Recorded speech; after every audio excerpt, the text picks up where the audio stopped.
gledalci, dobroveče. Vi gledate emisiju Razgovor s povodom. Moj večerašnji gost je Boško Obradović, predsjednik Srpskog pokreta Dveri. Gospodine Obradoviću, dobrodošli i dobroveče. Dobroveče, veliki pozdrav za vas i sve vaše gledalce. Sa velikim zadovoljstvom sam u vašoj emisiji. Da počnemo od toga, kojim povodom ste vi danas u Kruševcu? Pa ovo je za mene lično i za Dveri jedan važan i veliki povod. Naime, ovo je prva zvanična poseta novog predsjednika Srpskog pokreta Dveri jednoj gradskoj ili opštinskoj organizaciji Dveri u Srbiji.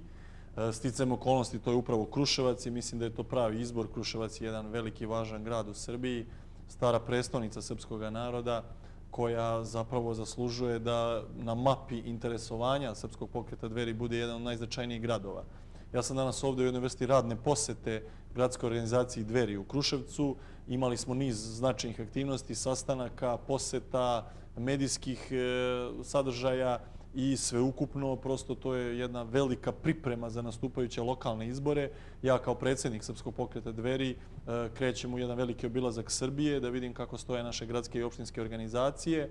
Nakon ove 2015. godine u kojoj smo imali veliki stepen različitih oblika reorganizovanja našega pokreta i naravno da dam jednu veliku podršku svim našim opštinskim i gradskim organizacijama pred nastupajuće lokalne izbore. To su za nas izuzetno važni izbori. Dveri su danas jedna od 5 pojedinačno najjačih političkih opcija u Srbiji i mi želimo to da pokažemo i potvrdimo i na nastupajućim lokalnim izborima i izuzetno mi je drago što je Kruševac praktično prva poseta prvog novoizabranog predsjednika Srpskog pokreta Dveri i u tom smislu očekujemo ozbiljne rezultate naše gradske organizacije u Kruševcu u nastupajućem periodu. O programu vaše stranke i o novinama, da kažemo, u stranci ćemo naravno pričati tokom emisije, a ono što možemo da primetimo da vas sve slabije viđamo u medijima, mislim na televizije sa nacionalnom frekvencijom, a verujem da imate šta da kažete. Kako kao lider opozicione stranke Patriotskog bloka ocenjujete trenutno slobodu mišljenja, govora i uopšte slobodu medija u Srbiji?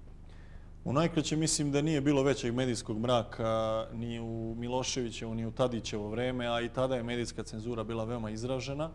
Danas je medijska cenzura na vrhuncu.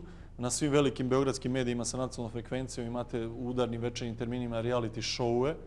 Imate situaciju da je zablokirana svaka polemika i debata, da nema više političkih emisija uopšte u kojima se sučeljava vlast i opozicija. I kao konkretan primjer ja navodim sljedeći podatak. Naši vodeći političari na vlasti, Tomislav Nikolić, Aleksandar Vučić, Ivica Dačić, već najmanje pune 4 godine nisu se pojavili niti u jednoj emisiji gdje bi sa suprotne strane bio neko ko drugačije misli od njih. Znači oni jednostavno ne smeju da izađu na političke duele i to najbolje govori da zapravo oni misle da će medijskom torturom se održati na vlasti. Dveri su također pod velikom medijskom cenzurom. Dveri su jedina nova politička opcija na srpskoj političkoj sceni posle 25 godina i u Dverima mnogi vide opasnost da dođe do jedne velike smene generacija, da dođu ljudi koji nisu bili na vlasti, koji nemaju za sebe afere, koji nisu kupili diplome i koji jednostavno predstavljaju jednu novu političku snagu. Mislim da ta medijska cenzura mora pasti, da je neodrživo ovako vreme i situacija. Ja sam uputio poziv svim liderima srpskih političkih stranaka da napravimo jednu veliku javnu raspravu o tome kakvi su medijski uslovi pred nastupajuće izbore. Mislim da bez slobodija medija nema slobode izbora, nema ravnopravnih izbora i sve ćemo učiniti na nastupajućem periodu da oslobodimo medije, da građani Srbije imaju prilike da čuju i drugu stranu od ove aktuelne vlasti. Bez obzira na, kako ste rekli, medijsku cenzuru, po nekim istraživanjima javnog mnjenja, rejting stranke Srpskog pokreta Dveri u stvari je u konstantnom porastu. Pa Dveri je nemoguće više negirati. Prosto Dveri su postali jedna politička činjenica našeg političkog života. Posle 2 izborna ciklusa 2012. i 2014. mi smo dokazali da imamo utemeljenje u biračkom telu. 2012. smo praktično ušli u Skupštinu Srbije, ali izborna krađa Borisa Tadića eliminisala nas iz političkog života. 2014. jedna isto takva medijska tortura Srpske napredne stranke je praktično onemogućila svima normalno izborno funkcionisanje i Dveri su međutim preživele. U vremenu kada su nestale neke nekada velike stranke tipa Liberalno-demokratske partije Čeda Jovanovića, nema više Dinkića, nema više Đilasa, Tadića, nekada veliki politički igrači su praktično nestali, stranke su se menjale, lideri su padali, mislim da sada na srpskoj političkoj sceni smo dokazali da su Dveri opstale i da Dveri imaju snažno uporište u biračkom telu i da Dveri predstavljaju jedan važan politički faktor. Mislim da smo u ovoj 2015. godini radili važne stvari unutar same organizacije. Naime, osnovali smo našu političku organizaciju, nadležno ministarstvo nas je registrovalo kao političku stranku, izabrali smo sve rukovodeće organe, glavni odbor, predsjedništvo, izvršni odbor, politički savet i krenuli jednu veliku reorganizaciju pred nastupajuće izbore. Omasovili smo naše članstvo, uključili smo veći broj ljudi u rukovodeće organe i spremno dočekujemo nastupajuće izbore. Mislim da zaista realno gledano Dveri danas predstavljaju gotovo jedinu novu političku opciju na srpskoj političkoj sceni i ne čudi taj rast rejtinga. Ljudi jednostavno neće više da biraju između onih koji gledaju već 25 godina. Žele nešto novo, Dveri su nešto novo i tu je naša velika šansa. Danas ste na konferenciji za novinare koju ste održali u Lazarevom gradu pominjali i koliki procenat, odnosno stanovništva je za Dveri srpske po poslednjim istraživanjima javnog mnjenja. Koliki je to procenat, možemo da kažemo i sad? Pa sva istraživanja koja su se pojavila posljednjih nedelja, čak i ona koja verujem da su nameštena od strane vladajućih stranaka, govore da je rejting Dveri stabilan i da su Dveri tu negde na ivici cenzusa samostalno gledano. Znači to je negde između 3,5 i 4,5% podrške birača. A ono što je posebno važno naglasiti, u saradnji sa Demokratskom strankom Srbije, od kada je na čelu DSS-a Sanda Rašković-Ivić, od kada smo formirali taj patriotski blok Dveri, DSS i grupa najistaknutijih srpskih intelektualaca, posljednje istraživanja nas mere negde na 8% podrške birača, što govori da smo treća politička snaga u Srbiji za Srpske napredne stranke i Socijalističke partije Srbije, a da smo praktično najjača opoziciona politička snaga, iako smo jedni drugi vanparlamentarni. Ali ovaj zajednički patriotski blok očito ima ogromnu političku perspektivu. I mislim da je to jedna dobra priča, da se za ovih godinu dana naše saradnje pokazalo da je to jedna dobitna kombinacija. Imali smo mnogo zajedničkih konferencija za medije, zajedničkih tribina, imali smo zajednički protest protiv prodaje Telekoma sa sindikatima Telekoma, imali smo zajednički odlazak na Rusiju i na Krim i mislim da je taj zajednički patriotski blok Dveri, DSS i grupe istaknutih srpskih intelektualaca jedna prava, istinska politička alternativa. Ljudi sada imaju za koga da glasaju, ne moraju da biraju između ove vlasti i lažne opozicije i mislim da u tom smislu postoji jedna ozbiljna perspektiva rasta podrške u biračkom telu koja ide ka dvocifrenom rezultatu i mislim da možemo i da ugrozimo i Socijalističku partiju Srbije na drugom mestu ove rating rang liste i da je pozicija partijskog bloka jedna velika nada biračkog tela Srbije danas da zapravo jedna nova politika može da dođe do izražaja. Ono što karakteriše patriotski blok, odnosno saradnju između Dveri i Demokratske stranke Srbije, to su zajednički ciljevi, odnosno veoma slični ciljevi i stavovi, posebno kada je u pitanju spoljna politika, pa i unutrašnja i ekonomska politika. Prvo nam objasnite, poznato je da i vi i Demokratska stranka Srbije se zalažete da se prekinu pregovori za ulazak Srbije u Evropsku uniju i za jači savez sa Ruskom federacijom. Jel možemo da čujemo razloge zašto? Apsolutno ste u pravu. Dakle, pre svega da se razumemo, mi 15 godina idemo putem Srbije u Evropsku uniju po svaku nacionalnu cenu. Žrtvovali smo sve što smo mogli na tome putu. Sve ucene, sve pritiske, sve naloge smo ispunili. I dalje nismo član Evropske unije. Briselski komesari nam kažu da na narednih 5 godina sigurno nećemo biti član Evropske unije. To je 20 godina jednog lutanja, jednog potpuno izgubljenog puta u kome smo žrtvovali mnogo, a nismo dobili ništa. Evropska unija se pretvorila u našu štetu, ekonomsku štetu, svaku drugu štetu. Sporazum o stabilizaciji i pridruživanju koji smo mi potpisali sa Evropskom unijom je uništio našu domaću privredu. Mi smo ukinuli carine na uvoz strane robe. Naša domaća roba ne može da bude konkurentna. Uništili smo domaćeg privrednika i poljoprivrednika. Prepustili smo naše tržište strancima. 80% banaka se u vlasništvu stranaca. 80% velikih medija drže stranci. 80% trgovinskih lanaca drže stranci. Stranci čak drže i proizvodnju udžbenika i proizvodnju lekova. Jednom rečju, potvaramo se u jednu stranu koloniju u kojoj ćemo svi otprilike biti nadničari, jeftina radna snaga kod nekog stranog gazde, Nemca ili Turčina. Mislim da to nije naša perspektiva. Mislim da je Evropska unija jedna potrošena priča, jedan lažni mit da ćemo ulaskom u Europsku uniju mi rešiti sve naše probleme. Prvo, nema uopšte ulaska u Europsku uniju, a drugo, nema nikakvog rešenja naših problema. Europska unija nas je bombardovala, Europska unija nam oduzima Kosovo i Metohiju, Europska unija nas ekonomski ucenjuje. Pogledajte ove sporazume sa MMF-om koji je deo čitave te priče gde nam se nalaže da moramo da poskupimo cenu struje, da moramo da prodamo Telekom. Pogledajte Srbiju koja se pretvorila u zemlju totalne rasprodaje, u kojoj se prodaje ono što je preostalo od naših prirodnih i prirodnih bogatstava, i Telekom, i EPS, i poljoprivredno zemljište, i lekovite banje, sve se prodaje strancima i mi jednostavno postajemo jedna velika strana kolonija. To nije više perspektiva koju su nam obećavali. Evropska unija je prosto promašena i prazna priča. Mi moramo da se okrenemo na drugu stranu sveta. Druga, istočna strana sveta nikada nas nije bombardovala, brani Kosovo i Metohiju u sastavu Srbije i nudi nam izuzetnu ekonomsku perspektivu. Mi imamo ugovor o slobodnoj trgovini sa Rusijom koji je najpovoljniji, koji praktično omogućava da 99% naših proizvoda izvozimo u Rusiju bez carina. Brojne strane kompanije upravo dolaze u Srbiju da bi mogle da izvoze u Rusiju bez carina i mi treba mnogo više da iskoristimo ne samo rusko tržište, nego sada i Evroazijski ekonomski savez koji je formiran od 1. januara 2015. Mi na strani Rusije možemo obezbediti političku saradnju, ekonomsku perspektivu i vojno-bezbednosnu saradnju. I to je za nas izuzetno značajno i zato se naš patriotski blok Dveri DSS-a apsolutno zalaže za mnogo veću stratešku saradnju sa Rusijom kao strateškim partnerom broj 1. Mi smo za prekid pregovora sa Evropskom unijom, mi smo za prekid, odnosno dovođenje u pitanje ovakvog sporazuma o stabilizaciji i pridruživanju, protiv smo ovakvog sporazuma sa MMF-om koji nam odlučuje o svemu u Srbiji i smatramo da ne moramo biti članovi Evropske unije, ali možemo sarađivati sa Evropskom unijom. I mi smo apsolutno za saradnju sa Evropskom unijom. I posebno smo za saradnju sa pojedinačnim evropskim zemljama sa kojima imamo odličnu saradnju. Sa Italijom, sa Nemačkom, sa Mađarskom, sa Austrijom. Mi dalje treba da sarađujemo, ali ne treba da budemo deo Evropske unije. Nemamo više nikakav interes, nemamo više vremena da čekamo ulazak Srbije u Evropsku uniju, a posebno ne da idemo jednim putem po svaku duhovnu, ekonomsku i nacionalnu cenu.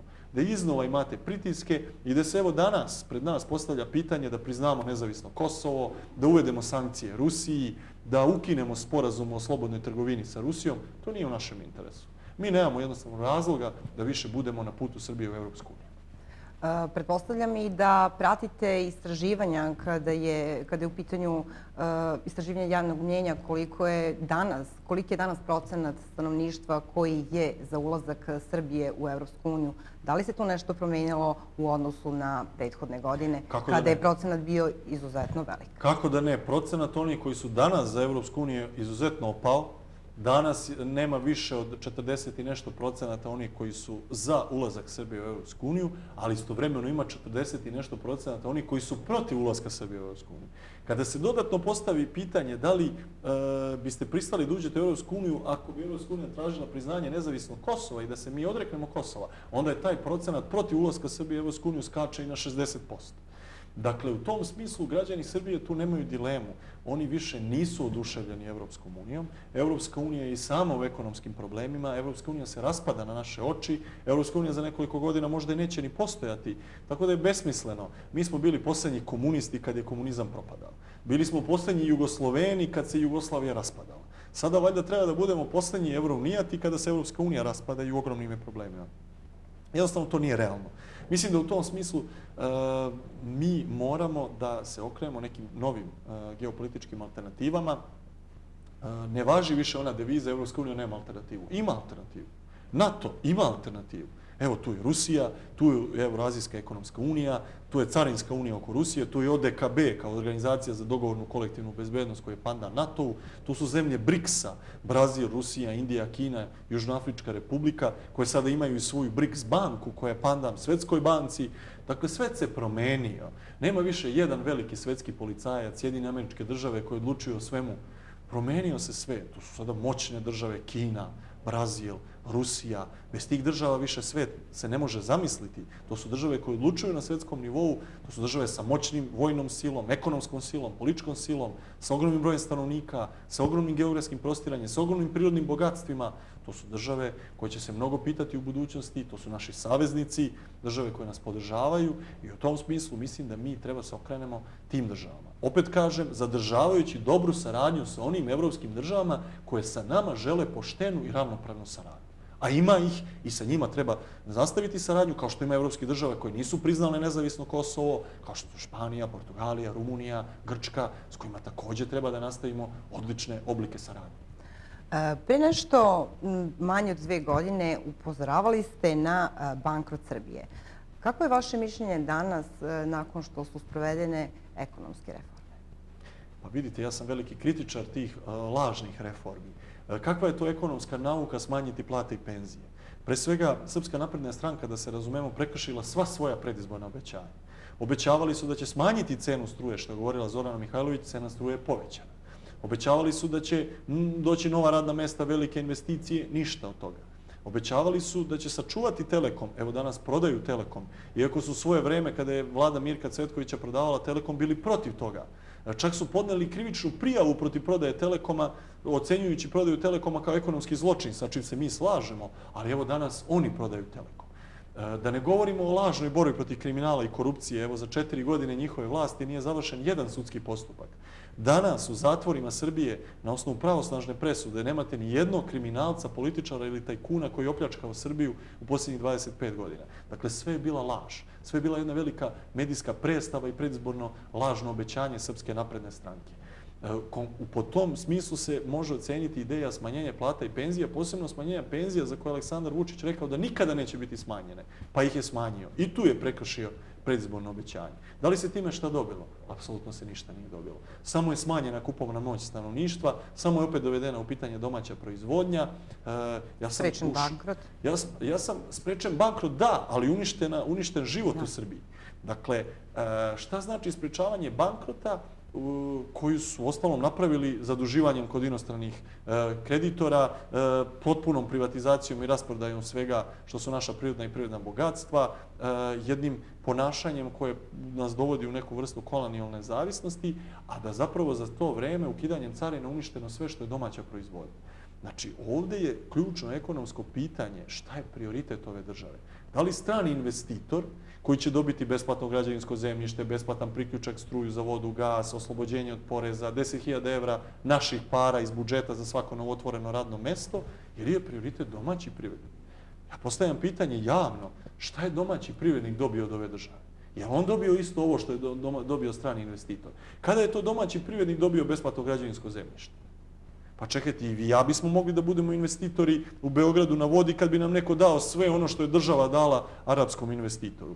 Raskrčila teren, dala zajam, uzela kredit, oslobodila uslove, oslobodila od plaćanja građevinskog zemljišta i sad nas dvoje možemo tu da gradimo zgradu bez problema i da uzmemo na kraju profit od prodaje stanova. Pa koja je to ekonomija? Koja je ekonomija smanjenja plata i penzija? To je katastrofa za državu. Ovdje su neke druge ekonomske mere potrebne i bankrot je praktično izbegnut time što je dodatno urušena domaća proizvodnja. Oni su mogli da oporezuju strane banke koje imaju najveće kamatne stope, to nisu smeli. Mogli su da naplate porez tajkunima koji nisu platili porez 100 miliona evra još uvek. Pa ja postavljam pitanje da li možda Aleksandar Vučić štiti te tajkune koji još uvek ne plaćaju porez. Mogli su na razne druge načine da uštede u budžetu, najlakše je bilo udariti po sirotinji, najlakše je bilo smanjiti plate i penzije. To nije nikakva ekonomija. Ja sam se malo šalio u jednoj vrsti crnog humora da imam još bolje rešenje za uštede u budžetu, da se potpuno ukinu plate i penzije. I onda nikakvih problema u budžetu ne bi bilo. A koje je to rešenje? Znači, ne možete smanjivati plate i penzije.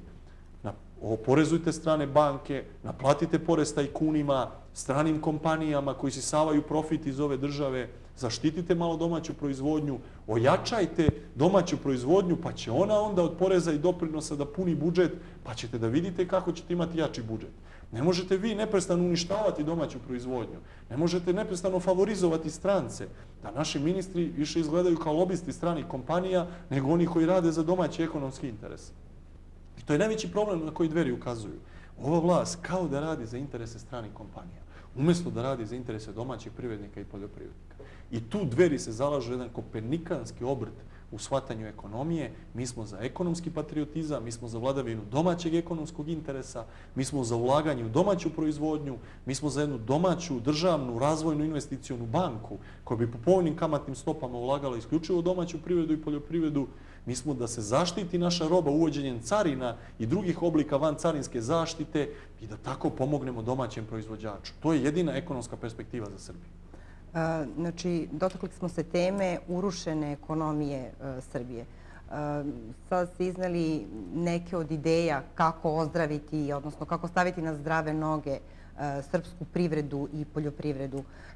Obzirom da nikad niste bili u vlasti, da li vi imate konkretan plan i program kako sve to rešiti, kako prevazići sve ove okolnosti koje stopiraju da trenutno krenemo, kako vi kažete, iz početka i da se baziramo na domaći proizvod i domaću proizvodnju?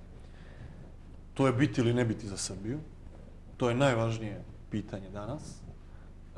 I ono što je ključno reći našim građanima, oni to odlično razumeju i osjećaju, moramo da zaustavimo ovo propadanje koje traje 15 godina. Moramo da zaustavimo ovu pogubnu neoliberalnu ekonomsku doktrinu koja je značila privatizaciju svih naših resursa, pljačkaške privatizacije, prodaje svega strancima, zaduživanje kod inostranih kreditora i ukidanje carina na uvoz strane robe, jedan uvoznički lobij koji je stranom robom preplavio naše tržište i uništio domaćeg proizvođača. Da, ali kako to sad zaustaviti? Sad smo tu došli do ključnog pitanja.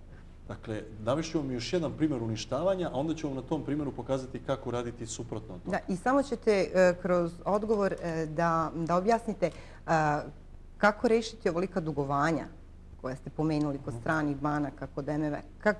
Kako to da rešimo svojim... Evo, odmah da na to odgovorim. Pre svega, mi moramo da uđemo u neku vrstu pregovora sa stranim kreditorima o otpisivanju dela naših dugova. Ti krediti su zelenaški, sa nenormalnim kamatnim stopama. Mi moramo da se izborimo, slično ono je kako se Grčka bori da na neki način neki deo tih dugova odloži, da neki deo dugova programira, da se neki deo dugova otpiše, a ostatak dugova, naravno, mi ćemo isplatiti kada budemo u mogućnosti. Znači, moramo da pregovaramo. Što se tiče privatizacija, moramo da ih zaustavimo. Nema prodaje Telekoma, nema prodaje EPS-a, nema prodaje poljoprivrednog zemljišta strancima, nema prodaje lekovitih banja. To su naši resursi pomoću kojih mi možemo da obnovimo našu državu. I ono što je najvažnije, onaj primjer koji sam želeo da vam navedem, mi smo u proteklih 15 godina uništili 70 poljoprivredno-industrijskih kombinata. To su oni čuveni pikovi koji su imali sve od proizvodnje preko prerade do trgovine osnovnim životnim namirnicama. Da bi stranac došao ovdje i preuzeo našu trgovinsku sferu, moralo napred da se uništi ono što smo mi imali. Danas stranci sve to drže. Poljoprivredno-industrijski kombinati su nam potrebni. Moramo da obnovimo poljoprivredno-industrijski kombinate. To su otkupna mesta za poljoprivredne proizvode za veliki broj poljoprivrednih gazdinstava. Moramo da obnovimo zadrugarstvo, da država stane iza udruživanja poljoprivrednih proizvođača. Oni će time pojeftiniti proizvodnju, povećat će kapacitete, organizovat će bolje svoju proizvodnju, a to država treba da pomogne. Moramo da obnovimo industriju poljoprivredne mehanizacije. Mi smo znali da pravimo i traktor, i motokultivator, i kombajn, i priključnu mehanizaciju. Zar je moguće da mi to danas ne znamo? Zar je moguće da mi danas nemamo jednu zadrugu koja radi? Pazite, u Kraljevini Srbiji pre 120 godina mi smo imali zakon o zadrugama, imali smo zadružne banke, imali smo otkupna mesta, sušili smo voće, izvozili u čitavu Evropu. Mi smo bili sila. Zar je moguće da mi danas ne znamo da napravimo jednu poljoprivrednu zadrugu? Znači, očito da nas je neko sistematski ekonomski uništio, da je uništio sve što je domaća proizvodnja, da bi stranci mogli da preuzmu naše tržište i iznose ekstra profit u inostranstvu. Dveri su čak otkrile jednu neverovatnu stvar, da najveći broj tih stranih kompanija prikazuje svoje poslovanje u Srbiji sa gubitkom, da ne bi platili porez na ostvarenu dobit u Srbiji.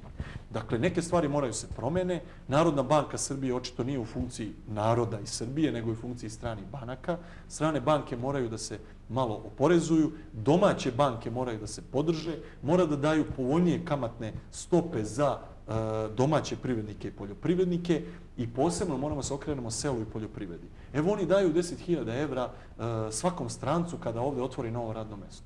Ja sam rekao odlično. Ta ista sredstva iz budžeta nećemo više davati strancu, nego ćemo dati porodici koja žele da se vrati na selo i da se bavi poljoprivredom. Izvolite 10.000 evra, bespovratno. Ali ne možete dobijete u parama pa da vi potrošite na bilo šta. Naravno, nego ćete namenski. dobiti u poljoprivrednoj mehanizaciji, u semenu, u đubrivu, u drugim vidovima podrške, dobit ćete agrotehničke mere saveta, poljoprivredna stručna služba, dobit ćete otkupna mesta, dobit ćete zadruge da se udružite i onda ćete vidjeti da država stoji iza vas. U ovom trenutku seljak ne osjeća da ima državu iza sebe. On vidi da država podržava strance, a on je uvijek ostaje onaj koji je ugrožen u sopstvenoj državi Srbiji. Također, jedan od ciljeva vaše stranke je jačanje porodice, porodičnih vrednosti i bolja populaciona politika. Kako i na koji način? Kada kažem, odnosno podsticaj populacione politike. Mislim da je to možda i ključna tačka našeg političkog programa. Mi smo i prepoznati od početka kao... I ključni problem. Jeste, i ključni problem. Mi smo prepoznati od početka kao pokret porodičnih ljudi. Naša ideologija je ideologija porodična. Mi se zalažemo za ministarstvo za brigu o porodici kao jedno novo ministarstvo u vladi Republike Srbije. I ono što nas prosto na neki način deluje nam neverovatno, da je aktualni premijer Aleksandar Vučić u onom čuvenom ekspozeu, kada je bio mandatar za preuzimanje mesta predsjednika vlade, koji je trajao više sati, potpuno zaboravio za jedan od najvećih problema koje danas Srbija ima, nije pomenuo uopšte problem bele kuge. Nije uopšte problem porodice danas u Srbiji, problem rađanja. Problem da 35.000 građana Srbije više umre nego što se rodi za godinu dana, da imamo ispod jednog deteta po bračnom paru, da smo jedan od najstarijih stanovništava u svetu, da vršimo ogroman broj abortusa, da imamo ogroman broj, veliki problem sa bolestima zavisnosti kao što je narkomanija i alkoholizam. Sve to je nekako zaboravljeno od strane našeg premijera. Mi tu smatramo da porodica mora dođe na prvo mesto, da mora se napraviti jedna državna strategija borbe protiv bele kuge, da mora se podrži rađanje, mladi bračni parovi, majčinstvo, porodilje, trudnice, da moramo dakle da damo akcenat na podršku svemu što je rađanje novog života u Srbiji. Da svako dete u Srbiji mora dobije brata ili sestru. To je naš politički program.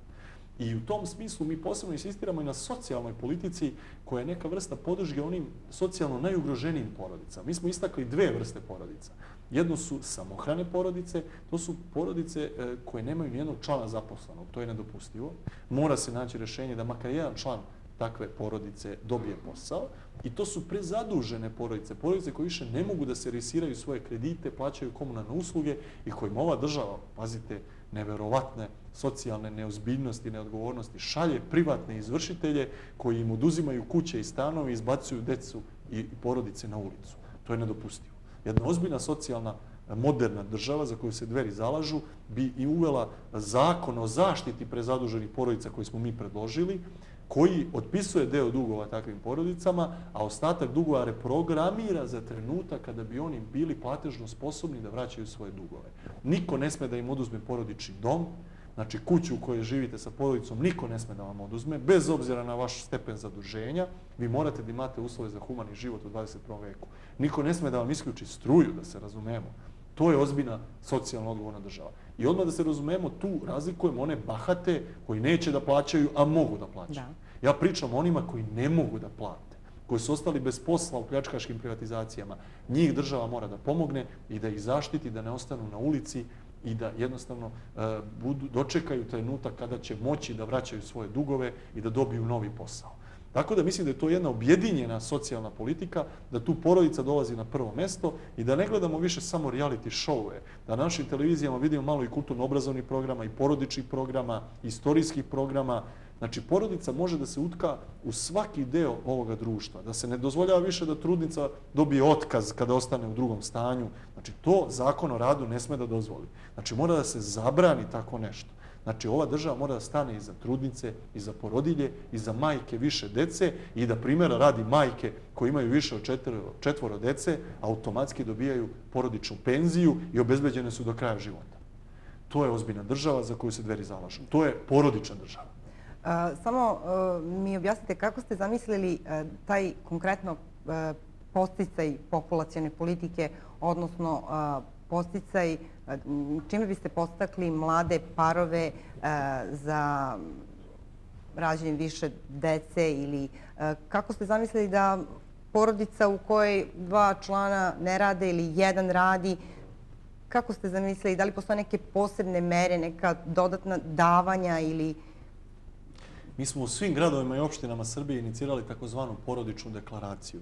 To je jedan kompletan program kako lokalna samouprava, da ne govorimo država, može da pomogne porodicama na lokalnom nivou. Primjer radi, od banalnih stvari. Ako ste porodica sa više od 3 dece, imate besplatan ulaz na bazen, imate besplatan ulaz na sportske sadržaje, imate besplatan ulaz na kulturne događaje. Znači, mi time pomažemo i budžet tih porodica sa više dece. Naravno da je ključno pitanje zaposlenje. I naravno da je ključno pitanje dobijanje posla. Ali može država da pomogne i na druge načine. Mladi bračni parovi, da vidimo šta možemo da uradimo za rešavanje stambenog pitanja, da vidimo šta možemo da uradimo za podršku vraćanju na selo i bavljenju poljoprivrednom od strane onih porodica koje to žele. Da vidimo šta možemo da uradimo za pokretanje porodičnog biznisa. Mi smo se recimo opredelili za jednu veoma dobru ekonomsku meru. Prvi godinu dana za vašu porodičnu firmu bit ćete oslobođeni od plaćanja poreza. Znači država vas stimuliše. Država vam kaže krenite da radite, stanite na noge, pokrenite sopstveni porodični biznis. Ako posle godinu dana vi uspete u svemu tome, tek će onda država da dođe da vam naplati porez. Znači podsticajne mere. To je ono što je potrebno danas u Srbiji. Ne možemo svi da se zaposlimo u državnom sektoru. Ne možemo svi da radimo na državnim jaslama. Moramo da se vratimo privatnom preduzetništvu, porodičnim firmama, poljoprivredi. Ljudi danas beže od toga zato što ne vide da ih država podržava. Znači kada bi država rekla, hoćete se ujediniti u zadrugu, evo subvencija, evo agrarna banka koja vam daje povoljne kamatne stope. Hoćete malu zanatsku radnju, evo godinu dana ne morate da plaćate poreze. Evo porodična zanatska radnja, izvolite. Znači, mora država da stane iza pokretanja biznisa, da ljudi ponovo vide nadu za zaposlenje i za rešavanje poslovnih pitanja u Srbiji. I ono što je naravno ključno, to su finansijski podsticaji. To će zavisiti naravno od budžeta, od snage države, ali mora da se poveća izdvajanje za svako novorođeno dete, mora da se poveća izdvajanje za porodice sa više dece, jer one naravno mogu jedine da se izbore protiv bele kuge. Znači minimum 3 dece ili realno gledano tek 4 dece nas može da spase od bele kuge. Mi imamo mnogo mladih ljudi i uopšte ljudi koji se nisu udali i nisu se oženili. Imamo mnogo, nažalost, bračnih parova koji ne mogu da imaju dece. Znači nama tek 3. ili 4. dete rešava problem bele kuge. Znači mi te porodice koje su se osmelile da imaju 3 i 4 dece posebno moramo da podržimo.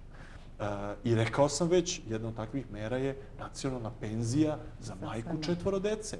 Znači država mora da pokaže da poštuje njen trud, njenu žrtvu, njenu borbu, da vaspitava tu decu, da ih rodi, da ih odgaja, da ih vaspitava. Znači država mora da stane iza jedne takve majke. Verujte da će onda biti sve više onih porodica koje će vidjeti svoj interes u rađanju više dece, jer vide da država stoji iza njih. Ali tako mora da biti od 1. deteta do 2., 3., 4., pa što više dece da raste ta podrška države. To je prosto nešto što mislim da bi izazvalo jednu revoluciju u našem narodu i posebno tu vidim ulogu srpske dijaspore. Mi se zalažemo za jedan fond srpske dijaspore u kojem smo pozvali sav kapital srpske dijaspore da se napravi jedan fond koji bi se ulagao i u borbu protiv bele kuge, ali i u razne proizvodne aktivnosti gde bi se zapravo pokretala proizvodnja u Srbiji. Ali taj fond bi kontrolisala srpska dijaspora. Ne bi se više moglo dogoditi da dijaspora ulaže pare, a neko ovde da ih zloupotrebljava u bilo kakve političke svrhe. Znači, dijaspora formira taj fond i dijaspora odlučuje kome će i kako da dodeljuje ta sredstva koje je sama prikupila. Mislim da je to isto jedna važna, nova, dobra ideja i da bi se naši Srbi širom sveta odazvali da pomognu otadžbinu. I posebno kada bismo pozvali naše Srbe uspešne širom sveta da investiraju u Srbiju, ali da dobiju uslove koje su dobili strani investitori. Da oni dobiju ovde određene privilegije da bi svoj kapital iz inostranstva vratili ovde u Srbiju. To je isto tako jedna velika šansa za nove investicije, ali niko dijasporu ozbiljno nije pozvao. I mislim da Dveri imaju danas kredibilitet i neko poverenje dijaspore da obnove te odnose između Matice i dijaspore i da time pomognu Srbiju na jedan nov način od naših Srba koji su izuzetno uspešni širom sveta. Izneli ste ključne ciljeve i stavove vaše stranke, odnosno Srpskog pokreta Dveri. Također ste izneli i niz kritika na račun aktualne vlasti. Šta je ono što im najviše zamjerate i kako biste ocenili rad aktualne koalicije koja je na vlasti? Pa pre svega mislim da je ključna zamerka u sferi lažnih predizbornih obećanja, odnosno kršenja, izneveravanja svih predizbornih obećanja. Ova vlast pritom neprestano egzistira u nečemu što bih ja nazvao politički futurizam. svake godine oni odlažu godinu u kojoj će nam biti bolje. Pa su 2012. rekli 2013. 14. pa 2014. 2015. 16. pa sad će reći da je to 2017. 2018. I jednom rečju, jasno je da je ova vlast mnogo više uspešna u sferi marketinga, a mnogo manje uspešna u sferi realnih rezultata. Ja bih se čak pozvao na jedan genijalan citat našeg poznatog dramskog umetnika Petra Božovića, koji na pitanje kako ocenjuje rad ove vlade rekao da je Aleksandar Vučić dao veliki doprinos dramskoj umetnosti. Odnosno da ta gluma i ta medijska predstava i taj marketing zaista odlično uspevaju u ovoj vlasti, ali da konkretnih rezultata nema. Dakle, mi samo vidimo dalju rasprodaju, vidimo dalje pljačkaške privatizacije, vidimo da stranci preuzimaju sve oblasti našeg društva, vidimo da nema novih radnih mjesta i novih investicija, obećavali su nam milijarde i milijarde kad oni dođu na vlast. Vidimo jednostavno da nema nikakvih rezultata, a vidimo smanjenje plata i penzija, povećanje cene struje, povećanje poreza, vidimo dakle jedno otpuštanje ogromnog broja radnika iz državne uprave i praktično vidimo da naša država nije u našem interesu. Vidimo da ova vlast radi očito za neke strane kompanije mnogo više nego što radi za naše interese. Jer kada Aleksandar Vučić ode u Moskvu, on ne lobira za interese naših domaćih kompanija. On se tamo najviše zalaže za Fiat. Fiat, koliko znam, nije srpska kompanija. Prema tome, ja bih ga zamolio da sljedeći put kad ode u Rusiju se založi da se ovdje obnovi jedan poljoprivredno-industrijski kombinat, da se napravi jedno otkupno mesto za poljoprivredne proizvode koji su izvozili u Rusiju, da se ovdje Rusija investira, da napravimo zajednički neka preduzeća. To je naš interes, a ne da mi više radimo za interese stranaca u Srbiji. Znači da mi ovdje dovodimo Arape koji će pokupovati naše zemlju i da mi onda radimo kao nadničari na sopstvenoj zemlji. Znači to nije naša perspektiva. Sa kojim strankama biste u budućnosti možda sarađivali osim Demokratske stranke Srbije? Vidite li još neku stranku? Pa mi svakako vidimo... Izvinite, i zašto taj patriotski blok nije širi? Pa vidite, ono što u ovom trenutku jeste nešto na čemu radimo, jeste upravo proširivanje patriotskog bloka. Ja očekujem da će do izbora u naš zajednički patriotski blok Dveri, DSS-a i grupe najistaknutijih srpskih intelektualaca ući i niz drugih patriotskih udruženja i grupa građana.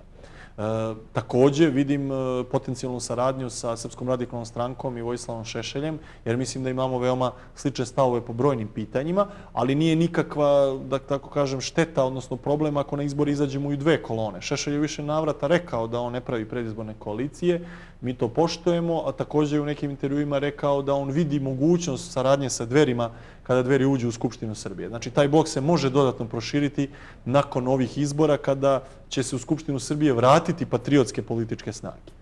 Sve drugo je dosta složeno za saradnju zato što imamo različite politike. Nemoguće je da sarađujemo sa onima koji se zalažu za ulazak Srbije u Evropsku uniju. Nemoguće je sarađujemo sa onima koji se zalažu za ulazak Srbije u NATO. Nemoguće je sarađujemo sa onima koji se zalažu za prodaju Telekoma. Dakle, moralo bi da dođe do promene politike kod tih vodećih sada političkih aktera da bi uopšte došlo do saradnje. Čak mislim da će do toga i doći. Mislim da i u redovima vlasti se shvata da je ova politika Evropska unija nema alternativu postala pogubna po naše nacionalne, državne i ekonomske interese. Očekujem neke promene i u strankama vlasti i mislim da ova politika za koju se Dveri zalažu danas je moderna u čitavoj Evropi. Pogledajte uspeh Nacionalnog fronta u Francuskoj koji je dobio 30% glasova na praktično identičnoj politici za koju se danas zalažu Dveri. Pogledajte uspeh Hansa Christiana Streichea i Slobodarske partije Austrije u Austriji. Pogledajte uspeh Lige za sever u Italiji. Dakle, gde god pogledate u Evropi, stranke bliske Dverima po idejama danas napreduju. To su stranke koje su protiv Brisela, protiv Briselskog centralnog komiteta koji nam svima propisuje kako ćemo živjeti širom Evrope. Svi mi se zalažemo za jednu Evropu nacija u kojoj će sve nacije zadržati svoje nacionalne identitete, a sarađivati zajedno u obostranom interesu. Ja sam imao jedan tako veoma uspešan susret sa liderima tih stranaka na 4. međunarodnom parlamentarnom forumu koji je u Ruskoj Dumi održan nedavno u Moskvi i susreo sam se i sa doktorom Johannesom Hibnerom iz Slobodarske partije Austrije, sa Marion Maréchal Le Pen iz Nacionalnog fronta, sa predstavnicima Lige za sever iz Italije i svi se slažemo da treba razmišljati o jednoj novoj Evropi, Evropi posle Evropske unije i da tu postoji jedna ogromna šansa za našu saradnju. Da niko ne treba da žrtvuje ništa od svog nacionalnog identiteta i svog nacionalnog suvereniteta, a da treba da sarađujemo u onim oblastima u kojima imamo obostranog interesa.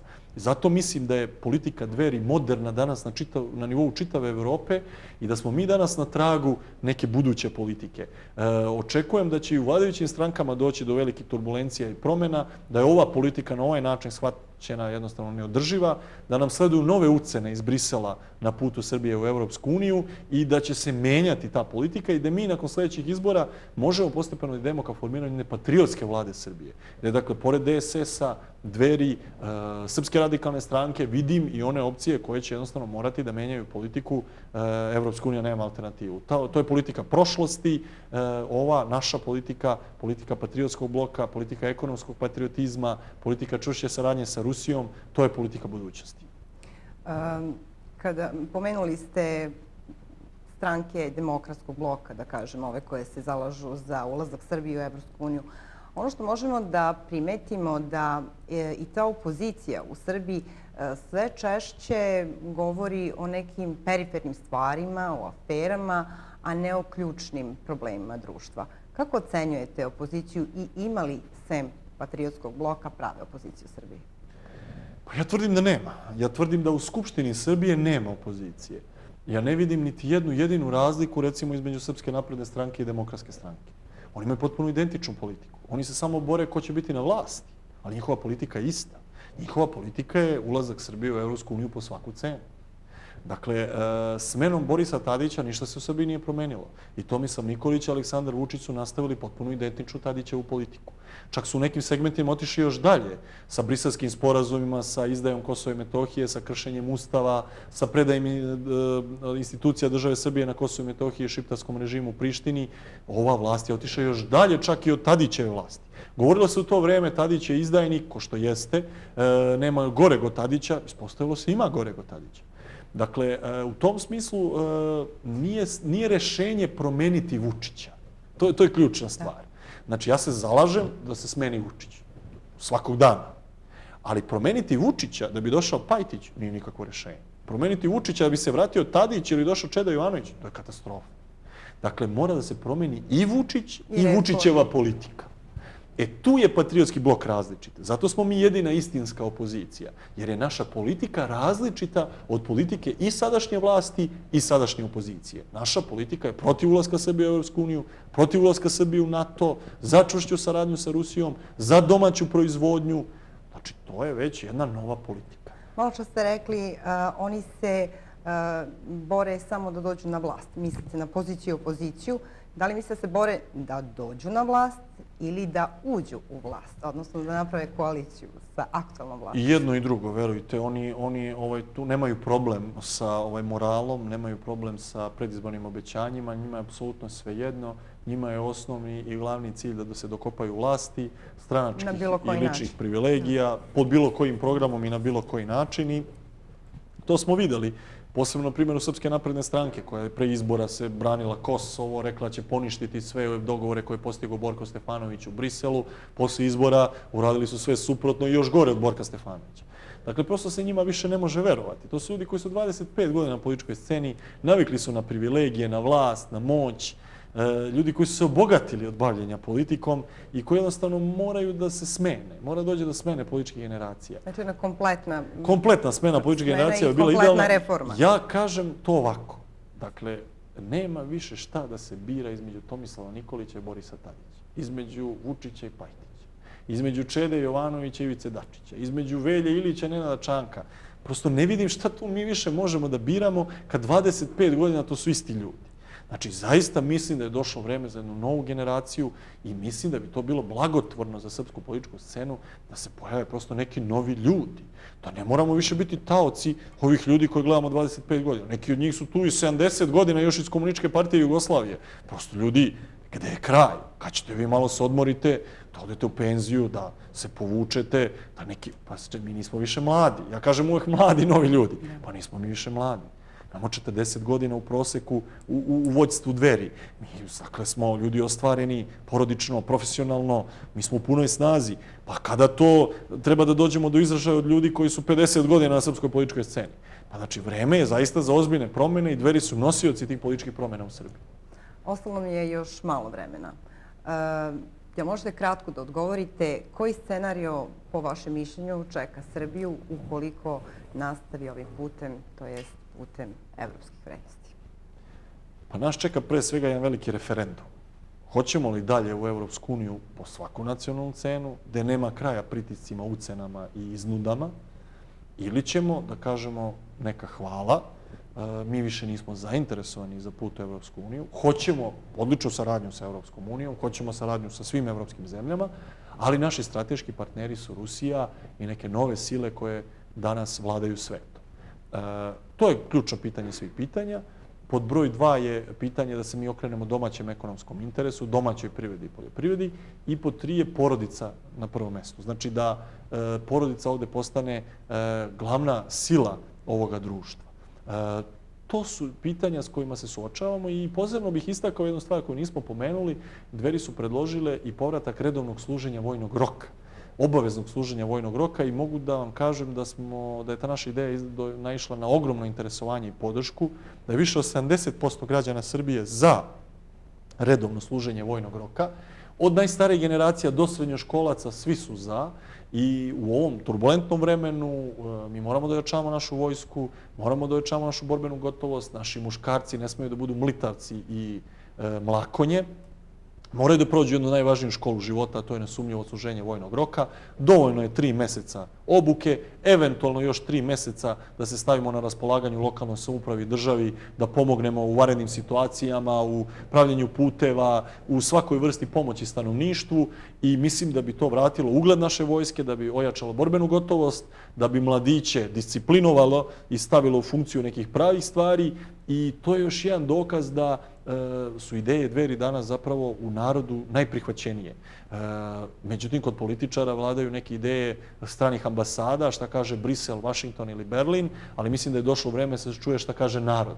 Narod kaže da hoće povratak redovnog služenja vojnog roka, i Dveri se obavezuju da kada se mi budemo pitali i odlučivali, vratit ćemo ugled i snagu srpske vojske i vratit ćemo redovno služenje vojnog roka. To neka bude možda moja poruka za kraj. Dobro, obzirom da niste odgovorili na posljednje pitanje, kako vidite Srbiju ukoliko nastavi putem evropskih vrednosti, znači da uopšte ne vidite na tom putu? Ja mislim da je taj put propao i da je pitanje dana kada on mora biti završen. To bi za Srbiju bila katastrofa. Vidim je, dakle, u provaliji ako bi se nastavilo sa putem u Evropsku uniju po svaku cenu. Zato svim srcem i svom snagom se zalažemo da se taj put prekine, on je poguban, i da se okrenemo nekim drugim alternativama, i mislim da je došlo to vreme. U čitavoj Evropi, pa tako i u Srbiji, jačaju snage koje su, da tako kažem, kritične prema Briselu i Evropskoj uniji, koje se zalažu za saradnju sa Rusijom, i mislim da je to politička budućnost Srbije. Niko ne može zaustaviti promene u Srbiji, i makoliko to danas izgledalo daleko, evo, verujte, već za nekoliko meseci, ako dođe do vanrednih parlamentarnih izbora, vidjet ćete uspeh Patriotskog bloka Dveri, DSS-a i grupe najistaknutijih srpskih intelektualaca. To će biti početak jednog novog doba u srpskoj političkoj sceni, jedne nove generacije srpskih političara, i duboko sam uveren da su Dveri vesnici tih političkih promjena u Srbiji. Hvala vam puno na ovom razgovoru. Hvala vama na pozivu i mogućnosti da se čuje glas Dveri. Poštovani gledalci, pratili ste emisiju Razgovor s povodom. Hvala na pažnji i provedite prijatan ostatak dana uz naš program.